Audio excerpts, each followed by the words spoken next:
Even if you don't want to be a digital accessibility tester forever, like that's not your career, like ultimate goal, accessibility testing is an opportunity to get your foot in the door. And once your foot's actually in the door with a company, it's much, much easier later to transition into a new role, a new career path like HR or cybersecurity, even IT support or customer support. The Certified Accessibility Tester program is a vocational rehabilitation job training program that results in 2 certifications.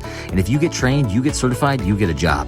That is the opportunity of digital accessibility testing. To learn more and find out if you qualify for the CAT program, go to accessibilityofficer.com. Howdy, and thanks for checking out episode 139 of the Eyes Free Sports podcast. This is your host, Greg Lindberg. On this episode, we have a returning guest who was originally on this podcast back in 2020, and he was specifically on episode 23. So if you want to dig back into the archives, you can listen back to that episode. And so this young man is a longtime goalball player, adaptive swimmer, and has kind of dabbled in several different adaptive sports for the blind. And I think you'll enjoy just kind of hearing about what has happened since he was last on here and his future goals. So why don't we go ahead and hit the goalball court or take a splash into the pool and get rolling with episode 139 of the Eyes Free Sports podcast. All right, so on this episode of Eyes Free Sports, I would like to welcome back to the podcast. You might formerly know him as Damien Parra, but he now goes by Angel Parra. Angel, welcome back to Eyes Free Sports. Well, it is great to be back on this sports podcast since 2020, and it's amazing how all of you have been able to listen to that one episode where I was called Damien, but now I'm Angel. So I just want to say thank you to all who were able to listen to the episode, and let's hope I can get over 200 again like we did last episode. I'm looking forward to it, and hopefully you guys will enjoy it. Awesome. Yeah. And I'm glad you mentioned that. You definitely have, I don't know if it is the top, but definitely top 5 as far as downloads for this podcast, your episode. So congrats on that. And I was like, hey, since you got that great of a number before, how did I not have you on back again sooner? So yeah. So yeah, why don't we just kind of start with kind of your change in name, kind of what was your motivation behind that? Right. So for everybody who doesn't know, when I first came on this podcast, I was named Damien. Originally, when I was a little kid growing up, my father wanted to give me his name, which is Angel as well. But my mom was against it due to the fact that she got into a divorce. But she instead decided to put my middle name as Angel and then my first name as Damien. But fast forward to 2023 of that year, sometime in May of that year, I decided that, okay, why do I announce to all my family and friends that I was going to change my name to Angel? So once I made that announcement, I knew coming along that there was going to be a backlash, but also I knew at the same time that there was going to be support behind my decision. And so when I finally changed my name on December 23rd, 2023, I felt so good about my decision. And it was a little nerve-wracking because I knew that if I did this, I would have to switch all my documents to Angel, which that to me wasn't a problem because right after Christmas Day, I literally got on top of all of the necessary errands I needed to do to make this happen. I switched my, name from my social security to my birth certificate and you name it. And my birth certificate has been a little challenged, but we're getting through it. The only thing that's left are my birth certificate and my passport. But thanks to my passport that I have currently, it doesn't expire until 2028 or 2029. So in the meantime, because I love, traveling a lot overseas, what I've been able to do is take my court document, issued statement saying that I changed my name. They would allow it. So I said, you know what, let me do this. I know it's going to work. So I did that, and smooth transition. I'm excited to officially change my passport to Angel once it's expired. I had plans on changing it right away, but sometimes when you have to deal with other priorities, sometimes you just have to wait patiently until the time allows. So I encourage anybody, if you want to change your name, just know that it's going to come with a little backlash, but also look out for the people that support your decision, because I had my family members who weren't with this idea. You had some of my family members, like my mom, who weren't with this idea. You have my grandmother, but I also had to look out for the people who were behind my decision, and the people that I've known for since school or even out of school. I've adored all the support, on this major transition. So it's been a little smooth. It's been a little hard, but I'm loving it because it's a learning experience. If anything is a learning experience, you just have to learn to listen to people, but also respect people's opinions, because at the end of the day, no matter if they don't like it, it's their problem. And if you like what you're doing, I am totally there to support and respect your decision on whatever it is you decide to do. Because we have a right to, uh, as they say, when you're 18 or 21, they always tell us you have a right to do whatever, and we will be there for you no matter what the circumstances is. Absolutely. Well said. I appreciate you kind of sharing that journey and elaborating on that for everyone. Yeah. So let's move on to sports. So I know on your first episode, we did talk a lot about your adaptive sports background. I guess if you want to just give like a real brief overview of the sports that you've competed in before we get into the next topic here. Yeah. So to catch up here, in high school, I used to do a little bit of everything. So I did goalball and weightlifting, but I also did swimming as well, competitively. But once those things ended for me in high school, I kind of had to figure out, okay, how am I going to, continue these things that I like? What if it's finding a goalball team?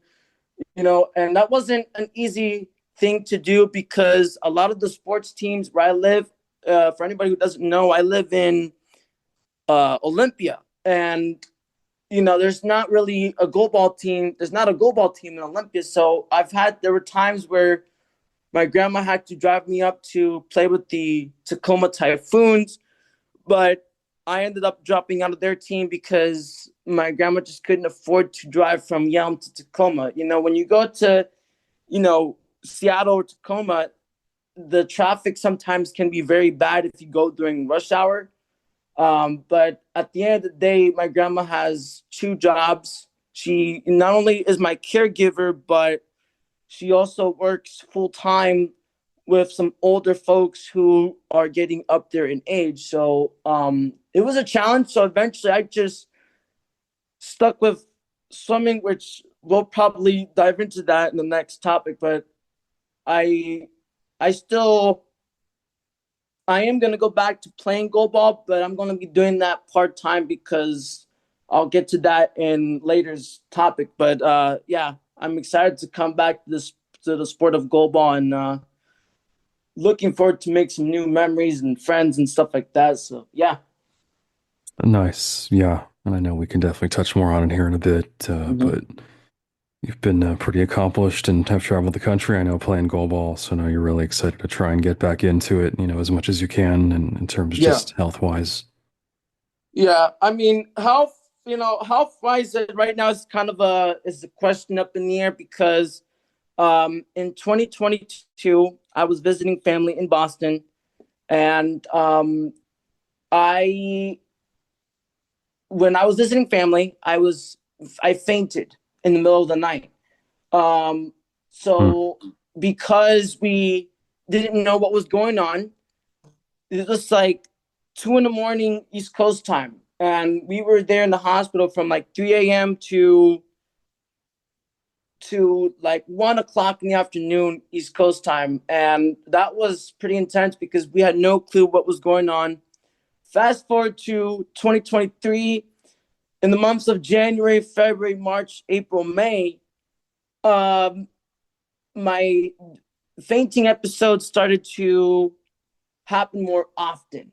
And so I said, okay, well, I'm not going to play sports. So because I didn't know what was going on, I decided to continue with my, traditional workouts here at home and at the YMCA where I live at.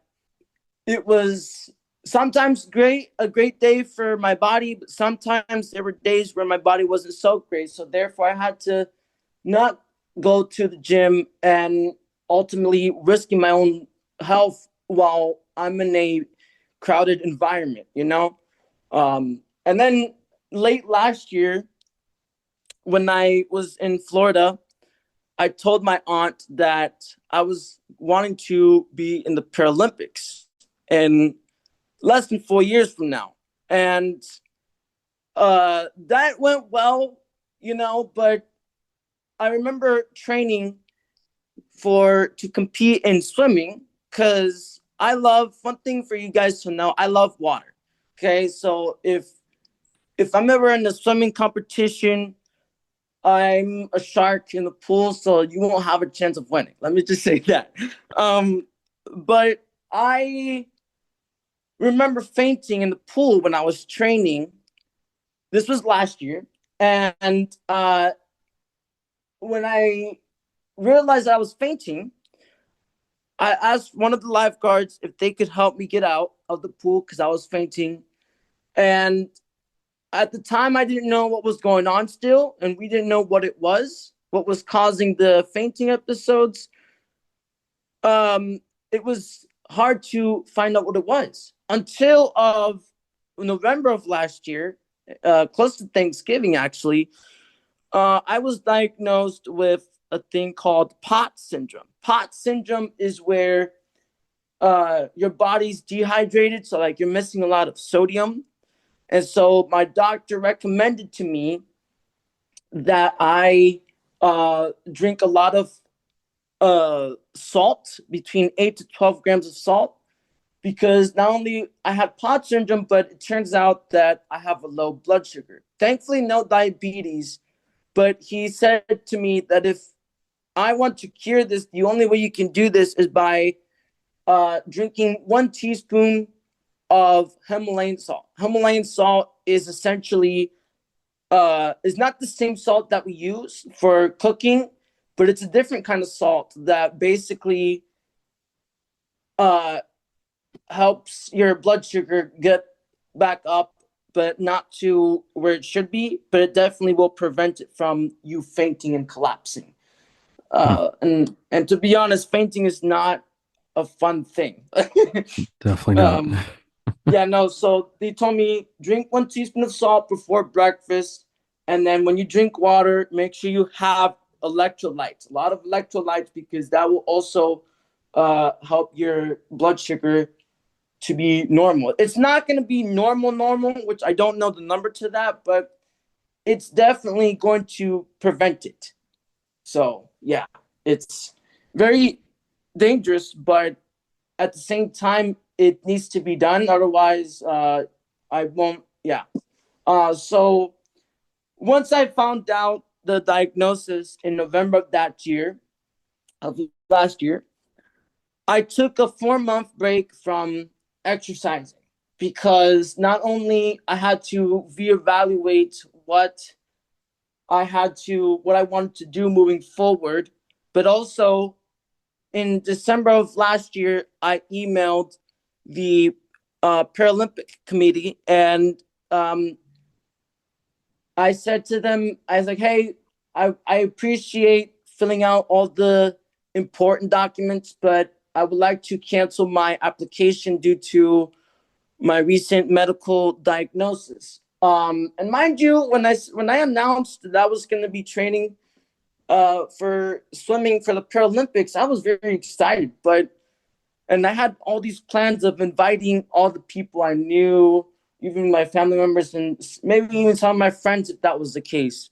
But sometimes when you make important decisions in life like that, it can be heartbreaking. But it's definitely something to really think about and to assess before you can even pursue something. But because I've decided not to participate in the Paralympics in less than 4 years now, I am still working out, but I'm not super intense like I was last year. So it's just easy workouts. So like I'm doing 2 days on the treadmill at the YMCA, and then I'm doing 2 days of push-ups, sit-ups, and planks in my house. I do like 2 sets of push-ups, 2 sets of sit-ups, and then my goal one day is to do a 4-minute plank, even probably more, but 4 minute is the target goal right now. Um, and if you're Gotcha. wondering, for my 2 sets of push-ups, I do 10 each. So like after the first set of 10, I take a 10-minute break. And then second set, same thing, 10-minute break. And then I go to my sit-ups, first set of 10, take a break. And then last set of 10, take a break, and then planks. So that's my workout right now at the moment. Again, I'm not doing nothing too intense because of my diagnosis. So it's a lot to take in. But I miss training in the pool, honestly. And somebody did ask me the other day when I was headed towards the Y. They asked me, like, "Hey, are you practicing for swimming?" I said, "Well, I would love to, but I recently fainted in the pool last year, and I don't want to uh, risk that again. Because one thing about me is that when it comes to swimming, I love swimming underwater, but when you swim underwater, the pressure gets too high. Thankfully, when I was swimming last year, it wasn't underwater, but still, I still fainted. Wow. Yeah, definitely scary. And Yeah. just kind of going back to the conversations you had with the Paralympic Committee, and did you actually compete in any kind of qualifier events, or kind of how deep did you get into the process with that? Yeah, yeah. So that's a good question. So, there was a couple of things that I had to do. First, I had to find the email for the Paralympic Committee, which I already did, and then figure out what competitions I had to attend to, and then also I had to find a swim team. There isn't a swim team in Olympia, but I did find one that was in Renton, and they are a swim team that have people with disabilities, or if that's with a prosthetic leg, or if you don't have vision, or really any type of disability that you can think of. But um, I tried getting a hold of the coach of that swim team. Unfortunately, they never got back to me, which was pretty disappointing because once I called the coach a couple different times, he wasn't there, or it was just a lot of not disappointment, but there was a bummer. So I had to uh, be creative and had to ask the people at the Y to see if they knew anybody that can train people, for the Paralympics, and they did. And I was planning on signing up, to start training with the coach, but here in Olympia. But apparently, when I found out my diagnosis, I said, no, I got to step back and reevaluate what I want to do from here on out, because I don't want to just, sit down at home and not do anything. I'm the type of person that wants to be healthy and, try to stay long enough as much as I can. Because already, uh, some of my family members are dying. Like my great grandmother passed away this past February, so it's like I'm trying to live longer as I can, But in the meantime, I'm like I said, even though I can't be in the pool anymore, I'm still finding other things to do. Like I'm traveling currently. I was just in New York visiting family. Now I'm about to go to Europe, visit my mom, and potentially go to Spain and Belgium. So I'm looking forward to that. And once I Nice. come back from Europe, I'll be officially having my second job as a bilingual translator. So I'm happy about that. It's been good goals this year and definitely accomplished. That's awesome. Yeah, congrats on that. And then as far as the job you've had now for a few years at the YMCA, if you want to talk a little bit about that too. The job I have at the YMCA, I basically work in the youth sports department, and all I do is just greet the parents that come in and I answer any questions. I do that a couple Saturdays a month. Tomorrow is my first day back since March 8th, so I'm happy to go back for a couple more weeks until the 17th, and then I have 2 more days in June. Then I'm pretty sure that when I go to Europe, there's going to be work, but I'm not going to be here. So, family's first. So uh, I'm a little impatient, I will be honest, because I want to start my second job now, but it's like, no, I have to go to family first. So, Yep. yeah. Gotta wait, but it's coming. So Yeah. nice. Yeah. So let's talk about capabilities. So I believe it was in 2023, you had the chance to volunteer at Capabilities in Brockport, New York, right?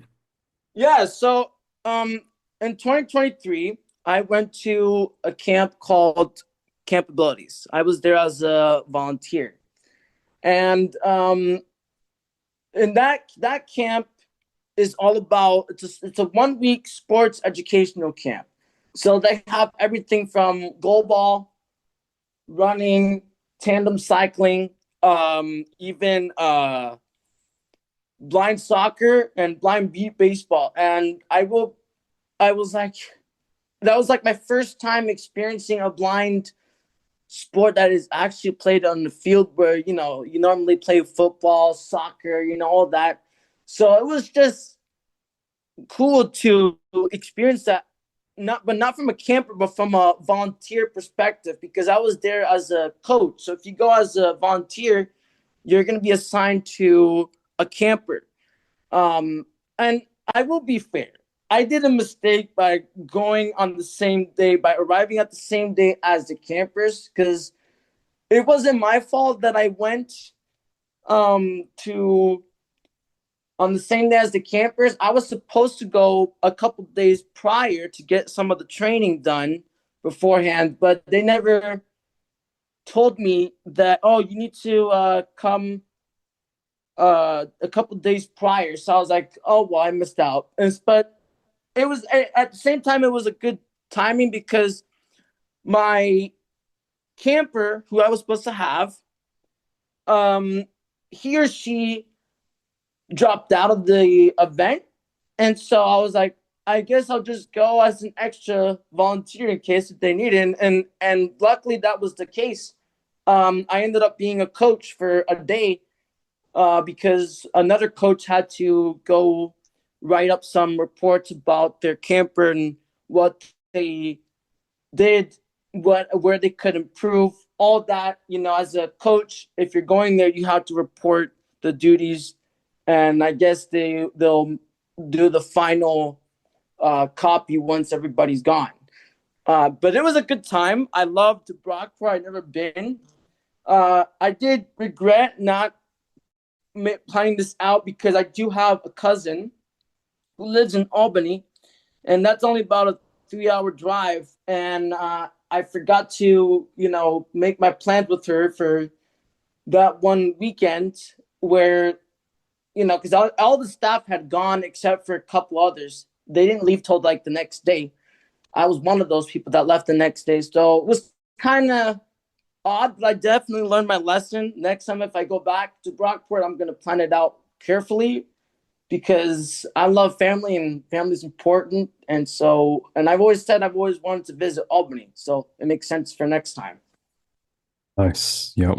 Don't ghost your family, right? Lesson learned. Yeah. I mean, it's crazy because like, a couple days, I think it was yesterday, the day before, but I had posted that, camp abilities are in a couple different states, Maryland, Pennsylvania, Alaska, and some other places. But Arizona, I think, has one. Yeah. Yeah, and there's even one in North Carolina, and that's they're in Bryson. That's about 4 or 5 hours from Raleigh, which I thought it was much closer, but no, it's kind of reminds me of upstate New York where everything's a little far and they have different airports for like different cities in upstate. So it's like it's interesting. So yeah. Right. Right. And just a little bit more about the camp. So how many campers would you say were there? And then what kind of age range are we talking? Yeah, so that's another good question. So the age range that you can attend this camp are the age range from 7 to 19. After that, you can come back as a coach. I remember meeting a couple former campers there as coaches, and I was like, wow, I didn't even know you could do this. Because at first I was like, okay, I'm not 18 yet. I mean, I'm not 18 anymore. So it's like, if I had known this before, I would have gladly come, as a teenager. But I did not know this. But first time for everything, It's like, you don't know something, but then once you do, it's like, oh, wait, what? Can I go back to being a kid again? Yep. Yep.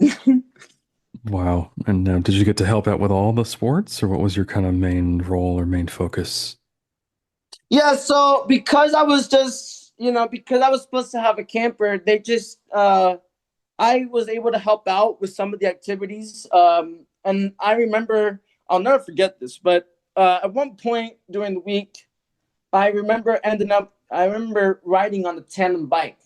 And I said, but I'm not a kid though. And then I told the staff, and the staff were like, no, you can. It doesn't matter. You can be a kid for a day or two. So I said, you know what? I guess you're right. I'll just go on. But it felt like old times again because when I was at the blind school, I didn't mention this in the other episode, but when I was in school, I used to ride a tandem cycling. And if you don't know what tandem cycling is, it's that you have somebody in the back, and then you have the captain who's in the front. And basically what they're saying, the passenger's the stoker, and then the captain is in the front. So therefore, there's two different names for the passenger. There's one different name for the passenger and one other name for the person in the front, and that's the captain. Gotcha. So you did have some experience prior to that Camp Abilities experience with tandem biking. Yeah, exactly. Yep. Nice. And I got to mention they also did swimming too. Yeah. Oh yeah. So I'm sure, especially with swimming and goalball, you were able to kind of lend some of your expertise to those kiddos. Well, I wish, but we actually had I don't know if she's still competing anymore, but Mandy Cook, if I'm saying her name right, she was there as the experienced goalball player, so therefore she was the one helping out the kiddos, and they actually did pretty good. I was pretty amazed. Some of them even threw bounces. Like, oh my goodness, don't do that. Wow, yeah, I have had Mindy Cook on this podcast, and I know she is a Paralympian and definitely highly qualified for that. So that's really cool that they do have, Paralympians involved with the camps as well. Yeah, shout out to you, Mindy, if you're listening. Definitely. Yep. And so you would like to actually help out again at another Camp Abilities event, right? Yeah, I am gonna go. I do want to go to Bryson, but I recently talked to the director of that campsite in Bryson, and so he told me you can, but it's not a guarantee because their camp is a little small. Meaning they don't have that space. It's not like Brockport. They have that space. They can bring a full sized, camp. It's definitely a smaller size, and also the amount of volunteers is also limited. So like what he told me is that if you want to go, you as a volunteer, you have to let him know between the months of January and February. And then once he has those lists of people that want to volunteer, he says he will contact you on March 1st of each year to let you know whether if he has the room or doesn't. So I'm actually kind of rethinking that city because I'm still going to give it a shot. But I'm hoping for great results. If nothing, I can always find a different, campability that's more, like Brockport, because I definitely loved meeting new campers, new volunteers. And going back to Brockport for a second, because I met two coaches in Brockport that went to the campabilities in Germany. Yeah, you heard it right, Germany. They also have capabilities overseas. So they got Brazil, Germany, Ireland. They even got Puerto Rico. They even got Ireland. So and it's crazy we're talking about traveling because Ireland is definitely on my list to go to. So I will have to save up for a good while for that. So No yeah. doubt. Yep. But yeah, that's really awesome to hear the international presence of capabilities and adaptive sports in general all over the world. Yeah, and I even forgot Portugal. I do Hmm. have a former cottage parent who lives in Braga, Portugal. I'm not sure where their capabilities is located in Portugal, but my former cottage parent who I was working with in the cottage at the blind school, uh, he now lives there. He used to live in Vancouver, but if you're listening, hello, sir. Yeah. Nice. Yeah. So then looking ahead now. So in terms of goalball, let's talk about goalball and just kind of your goals, no pun intended with goalball moving forward. I mean, do you think your body could handle kind of getting back into super competitive goalball or maybe more so Yeah, so recreational or so as of right now, my school that I used to go to, every school year in the fall, they host the staff versus students goalball match. So like basically teachers can play, TAs, all that, and then they have one separate team for the students. So every year, every school year in the fall, like I said, they have a goalball match between the staff and students, and that gives the opportunity for staff to play too, even if you're working. I have former teachers who still play to this day. Um, and so if you're a volunteer there or if you work there, you can participate with the staff. If you're a student, it's obviously going to be with the students. But if you're not a staff there, you cannot participate. Only if you're a volunteer there, which I'm a volunteer there. But I'm just gonna start going to those matches from now on until I feel ready to go to actual tournaments. As for competing, I am still in that realm, of course, but I'm not gonna take it too hard on myself because when you're competing is another thing, but when you're trying to make it up to the Paralympics, that's a whole different story. So therefore, I need to give my body a rest and just take it go with the flow. absolutely. Yep. Just self-care is so important. I've learned that myself. Try not to stretch yourself too thin and Right. listening to your body and like we're talking about earlier, just going through some of those fainting episodes and whatnot. It's a Mhm. wake up call when anything like that happens, and it's like, okay, let's kind of take a step back, get an evaluation, get some medical Yeah. help, and then see what we can do to work on things. Yeah, and I'm just letting everybody know that when it comes to medical, please take care of yourself, but also visit your doctor's appointments on on a yearly basis. I know everybody doesn't like doctor's appointments. I don't like them either. I think we can all say the same. But at the end of the day, we need to take care of our own bodies, our health, and take the advice of our doctors. Because when I got my diagnosis last year, he told me you can still exercise, but you can still exercise and train for whatever it is you're trying to train for. But also, if you faint, please take precautions. Because you don't want to fall on the floor while you're on the treadmill, or you don't want to faint if you're in the pool, or even when you're competing. You don't want to have a fainting episode while you're in the middle of competing against others. That just, in my opinion, it looks bad on your performance if you're on the world stage, especially if it's stuff like the Paralympics. That is a no-brainer. So yeah. No doubt. I mean, obviously, things happen. We can't control everything, but I definitely get your message and agree, just take care of your body and mental health as well. Definitely want to mention mental health. I know we have had discussions about mental health on this podcast too.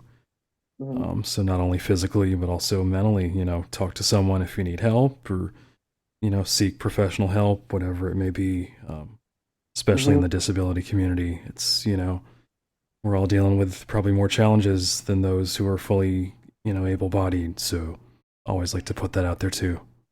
Yeah, and then going back to what I was saying about capabilities, I didn't touch on it yet, but if for some reason I don't, get a go-ahead from the director at Capabilities in Bryson, I do plan on visiting a friend who doesn't live in Bryson, but she lives about 2 hours away from Raleigh. So I have to let everybody know that just because I don't go somewhere, I always have alternatives. I try to find a way around it, even though, it's not what I wanted. So yeah, just letting you all know that.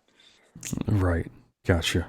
Awesome. Well, again, we've been chatting with Angel Parra here on Eyes Free Sports, and Angel, really, really appreciate you coming back on and kind of giving us an update on things you've been up to and kind of your future goals here. So thank you so much for joining us here again on Eyes Free Sports. Yeah, it's always great to be on here, and I hope to see you at the next convention, which I'm hoping to go to the American Council for the Blind convention. So yeah, looking forward to it already next year. That's right. That'll be in St. Louis, Missouri, for those who may not know. Yeah. Awesome. Alrighty. Again, really appreciate it, Angel. Thanks again, man. To hear more episodes of the Eyes Free Sports podcast and to subscribe, search for Eyes Free Sports on your favorite podcast platform or visit eyesfreesports.com.